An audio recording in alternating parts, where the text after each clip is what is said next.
जो वक्त गुजर गया वो बेहतर है और आने वाला वक्त हमेशा उससे बुरा ही आया है।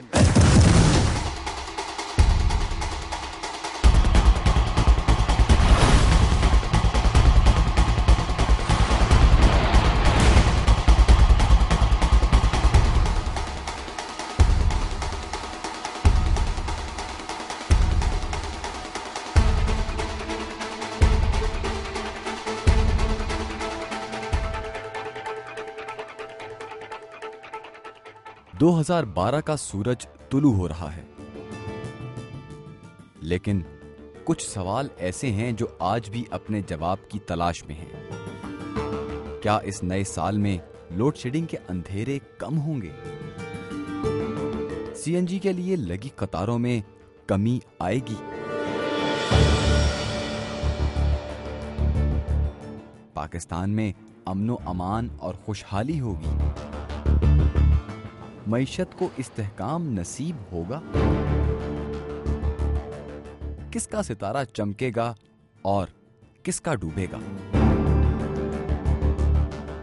इंसाफ का तराजू किस जानिब झुकेगा? ऐवान इक्तदार में क्या क्या होगा? क्या तब्दीली आएगी?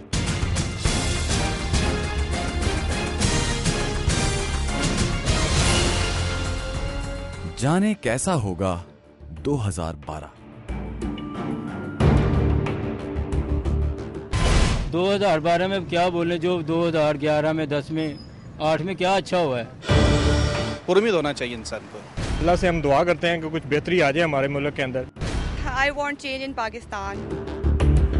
सियासी मुबस्सिरीन 2012 को इंतखाबात का साल करार दे रहे हैं।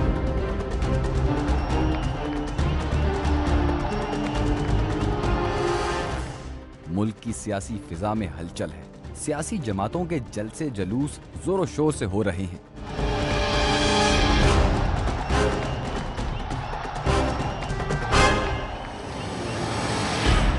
यकीन और बेयकीनी की सूरत हाल है। 2012 तब्दीली का साल है। हर दो सूरतों में इलेक्शन का भी साल हो सकता है, पार्टियों के इत्तेहाद का भी साल हो सकता है, और इस मुल्क में तब्दीली का भी, मुख्तदर लोगों की तब्दीली का भी हो सकता है और सियासी लोगों की तब्दीली का भी हो सकता है। मेमू गेट का फैसला भी आना है और एनआरओ का फैसला भी होना है। रेंटल पावर वालों ने भी फैसला सुनना है और इस मुल्क में 2012 बड़ा क्रूशल साल होगा। इलेक्शन 2012 में हो गए तो सियासी सतह पर क्या तब्दीली आएगी? इस बार इक्तदार की कुर्सी पर कौन बैठेगा? निजाम बदलेगा या सिर्फ चेहरे?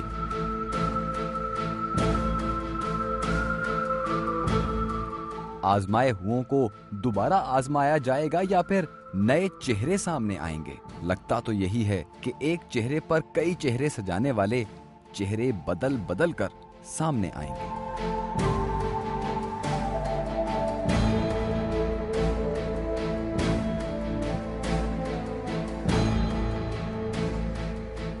कि पाकिस्तान में सियासत जो है वो इंतहाई इलॉजिकल होती है, वो कोई नज़रियात की सियासत नहीं हो रही है और जो है कि हम लॉजिकल अजम्पशंस लेते हैं, 2 + 2 = 2 करके 6 का जवाब देते हैं, आगे से कुछ अट्ठा मार देता है, कुछ एक नो बॉल हो जाती है, कुछ हो जाता है। ये तो प्रेडिक्शंस आप वहाँ पे करते हैं जहाँ लॉजिकल समरी हो रही हो। यहाँ पे तो हमें ये नहीं पता कि सुबह उठते हैं तो पता चलता है एक और मिनिस्टर ने रिज़ाइन कर दिया और वो जनाब तहरीक इंसाफ में शामिल हो गया, या नून लीग का एक ब्लॉक टूट के काफ लीग को मिल गया, या काफ लीग वाले जो हैं वो सारे सियासत से बाहर हो गए, प्रॉपर्टी डीलर बन गए। सियासत का बाजार तो गर्म है, लेकिन महंगाई का तूफान जिस जिस बाजार में गर्म है उस पर किसी की तवज्जो नहीं। अवाम बिजली के बिलों से बिलबिला रहे हैं और कहीं गाड़ियों में बैठे सीएनजी के लिए गिड़गिड़ा रहे हैं। बड़े बड़े जलसों में बड़ी बड़ी बातें सभी करते हैं, लेकिन छोटे छोटे मसले हल नहीं होते। कहा जा रहा है कि अब वही पार्टी हुकूमत में रहेगी जो सिर्फ बातें ही नहीं करेगी बल्कि गुड गवर्नेंस का अमली मुजाहिरा भी करेगी। क्या गुड गवर्नेंस 2012 में हुकूमत की तरजीह होगी? 2012 में लाजमी तौर पर सियासी तब्दीलियां आएंगी। हो सकता है वो कोई बहुत अच्छी तब्दीलियां ना हो, मौजूदा हुकूमत का हो सकता है खात्मा भी हो सकता है जबरियत भी उसमें शामिल हो, लेकिन इसके साथ साथ मैं समझता हूँ कि अगर कोई नई हुकूमत आई, चाहे उसका जो भी ढांचा होगा उस पर ये बहुत दबाव होगा कि वो डिलीवर करे, वो लोड शेडिंग का खात्मा करे, वो करप्शन का खात्मा करे और वो पाकिस्तान के जितने बड़े बड़े मुआशी मसाइल हैं उनका कुछ ना कुछ मदावा ज़रूर करे। वगरना ये हुकूमत तो 4 साल चली है, वो जो भी नई हुकूमत आएगी उसका साल भी चलना मुश्किल है।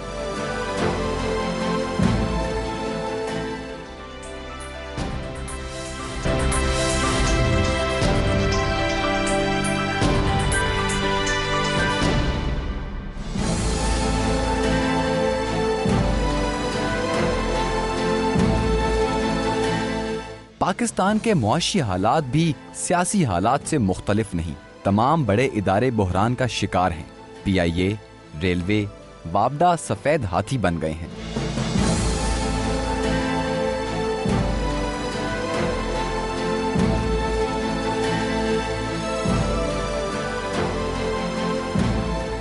होना तो चाहिए था कि ये इदारे खुद कफील होकर मुल्की मईशत का सहारा बनते, लेकिन अवाम की खिदमत की बजाय ये इदारे अवाम पर ही बोझ बन गए हैं। मुल्क में बेरोजगारी और महंगाई का ग्राफ बुलंद हो रहा है। सरमायाकार अपना पैसा और असासे बैरून मुल्क मुंतकिल करते जा रहे हैं। बैरून मुल्क मुकीम पाकिस्तानियों ने मुल्क में पैसा भेजने से हाथ रोक लिया है।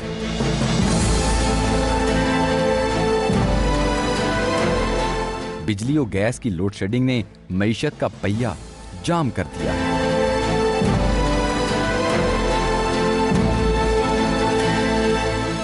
– 2012 में पाकिस्तान के मुआशी हालात क्या होंगे? देखिए, 2012 मुझे खासी इंतशार नज़र आता है और मुझे नज़र आता है कि ये क्योंकि एक इलेक्शन ईयर होगा, इसमें रिफॉर्म्स आप नहीं कर पाएंगे, इसमें वो चीज़ें नहीं कर सकेंगे जिसकी ज़रूरत है इकॉनमी को चलाने के लिए। इन्वेस्टर कॉन्फिडेंस आपका बहाल नहीं हो सकता, फॉरेन इन्वेस्टमेंट पाकिस्तान में नहीं आएगी 2012 में। सो 2012 एक होल्डिंग पीरियड है, क्योंकि अब अवाम जो है और सरमायाकार जो है, ये मज़दूर जो है, ये सारे अब देख रहे हैं कि कौन नया चेहरा आएगा और वो क्या देगा और उससे इकॉनमी चलेगी। सो उसके लिए आपका ये इलेक्शन जो है अगला, मुझे मेरा ख्याल है कि 2012 में हो जाएंगे। पाकिस्तान कुदरती वसाइल से माला माल है। यहाँ कोयला, गैस, पेट्रोल, नमक और सोने के ज़खायर मौजूद हैं। मगर इन वसाइल को इस्तेमाल में लाने का कोई इंतजाम नहीं। जो सबसे मुश्किल, जो हौलनाक बात है कि वो अगर ये एक्सपेक्टेशन आ जाए कि हमें प्रोजेक्ट शुरू होने से पहले ही कमीशन मिल जाए तो उससे तबाही आती है, क्योंकि वो प्रोजेक्ट करने वाले की भी नीयत इसका मतलब सही नहीं है और हुकूमत की भी नीयत सही नहीं है। ये हुकूमत कहती है या वज़ीर आज़म कहते हैं कि जी हम तो इतना काम कर रहे हैं, कोई और आगे क्या बेहतर कर लेगा।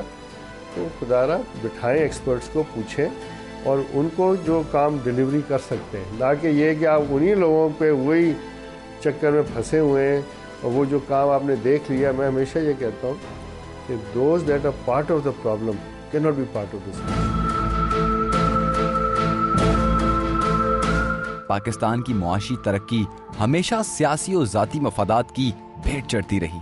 क्या 2012 में हालात इससे मुख्तलिफ हो सकते हैं? क्या हकीकी कौमी मफाद को अकरबा परवरी और जाती मफाद पर तरजीह दी जाएगी? माहिरीन का कहना है कि बिजली और गैस की लोड शेडिंग खत्म हो सकती है। पानी का मसला भी काबिले हल है।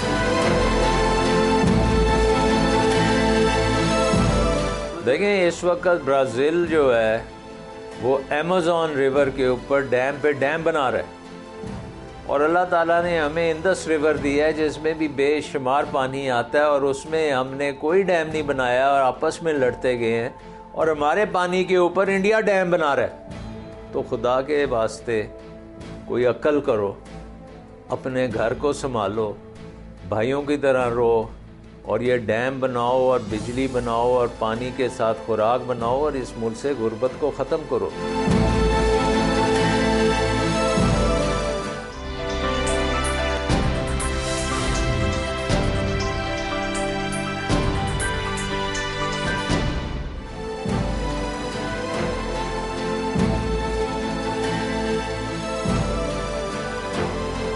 2012 कैसा होगा सिर्फ तज्जिए ही पेश नहीं किए जा रहे, बल्कि सितारों की चाल से भी अंदाजे लगाने की कोशिश जारी है। क्योंकि इस साल का बादशाह जो है, रूलर जो प्लैनेट है, वो मरीख है और मरीख तनाज़ात कराएगा।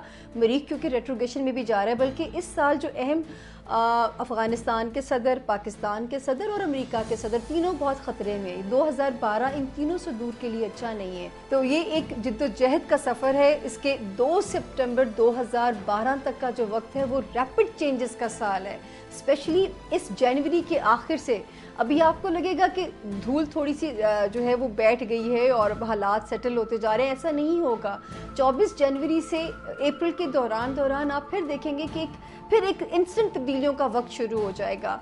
और जो है जो बहुत ज़्यादा हालात नज़र आते हैं, मैं जो बार बार एक बात देखती हूँ, मे भी टेक्नोक्रेट्स माशाल्लाह, मे भी जुडिशल माशाल्लाह, अदलिया, फौज और आवाम मिलकर ही तब्दीली लाएगी। पेशन गोई की जा रही है कि 2012 में पाकिस्तान के हालात तेजी से बदलेंगे। बड़ी पाकिस्तानियों के साथ माज़रत के साथ एक तल्ख सा फिक्रा कहना चाहता हूँ कि 2012 पाकिस्तान के लिए कोई खुशियाँ नहीं लेके आ रहा, बल्कि 2012 के नाखुशगवार असरात जो है वो 2011 में ही आने शुरू हो गए। और अगर इसमें माशी अबतरी, बेरोज़गारी, इक्तिसादी बदहाली और खुदा न खास्ता कुदरती आफात किसी बड़ी नौयत की मुझे नज़र आती हैं। और वैसे तो आपने देखा 2010 और 2011 में सैलाब की शक्ल में ख़ासे बड़े हमारे ऊपर मुश्किलात आई, अल्लाह ना करे, लेकिन मुझे 2012 में कुछ इसी किस्म की बड़ी बातें भी नज़र आती हैं। और मुझे तो यूँ लगता है कि ख़ासे ज़ख्म जो है पाकिस्तान को 2012 में नज़र आते हैं। आलमी सतह पर दूसरे मुल्कों के साथ ताल्लुकात में उतार चढ़ाव रहेगा। कहीं दोस्ती परवान चढ़ेगी तो कहीं दुश्मनी। दोस्ती की आड़ में दुश्मनी का इम्कान भी है।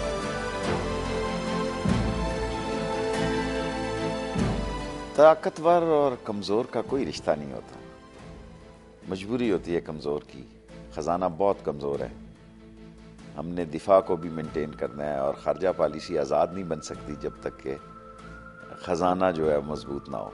इस खित्ते में हमारी जो जोग्राफियाई पोजीशन है उसका ज़रूरत से ज़्यादा फ़ायदा नहीं उठाना चाहिए। इस गुज़रगाह से जो भी गुज़रता है उससे हम भाता वसूल करते हैं और हम ये समझते हैं कि हम बड़ी आज़ाद ख़ारजा पॉलिसी जो है वो दे रहे हैं। नहीं, हम we are not what we are corrupt, dishonest and sluggish. नए और पुराने सियासतदान तब्दीली का नारा लगा रहे हैं। मियां साहब जानते हो साडी बारी आंदे हो ना। आवाम भी तब्दीली चाहते हैं, लेकिन जिस तब्दीली के ख्वाब देखे जा रहे हैं, जिस तब्दीली की तमन्ना है, क्या वैसी तब्दीली आएगी? इंशाल्लाह मेरा ख्याल जो है 2012 में पाकिस्तान एक बड़ा इंकलाब आएगा, बड़ी चेंजिंग आएगी। करप्शन हद से बढ़ चुकी है, तो मेरा नहीं ख्याल कि इतनी जल्दी चेंज हो जाएंगे। तो अगर इमरान खान वोट जीत जाएंगे तो बहुत बहुत बहुत बेहतर है। 2012 हमारी सियासी सूरत हाल से तो ठीक नहीं है फिलहाल। हमारी मुल्क की सियासत जो है ना, मुझे इसके बारे में इंतहाई तशवीश है कि इस मुल्क का क्या बने।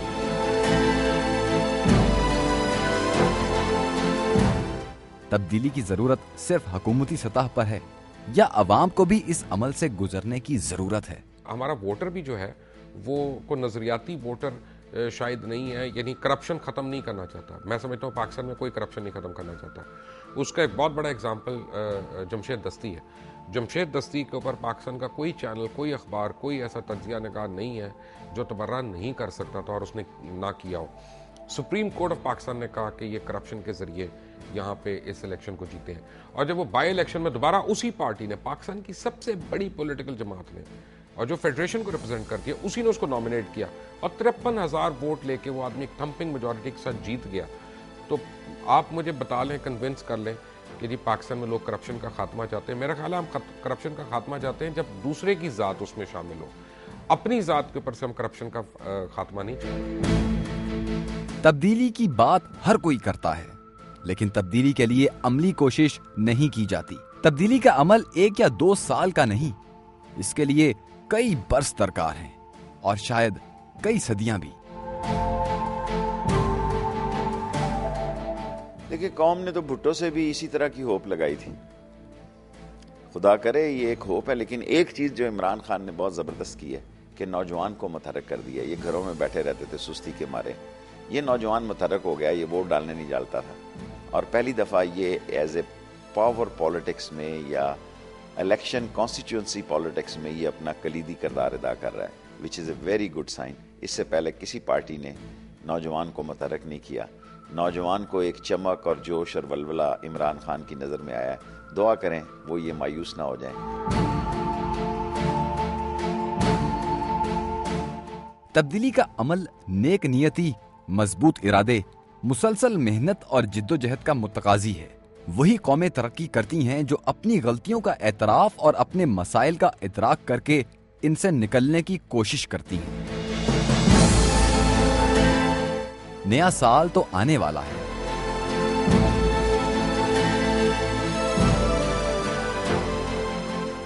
ऐ मेरे अल्लाह, मैं तेरी नेमतों के छिन जाने, तेरी आफियत से महरूम हो जाने, तेरे अजाब के नाजिल हो जाने और तेरी हर किस्म की नाराजगी का सबब बनने से तेरी पनाह चाहता। ऐ अल्लाह, तू मेरे दीन को दुरुस्त कर दे जो मेरे तमाम मामलात का निगहबान है।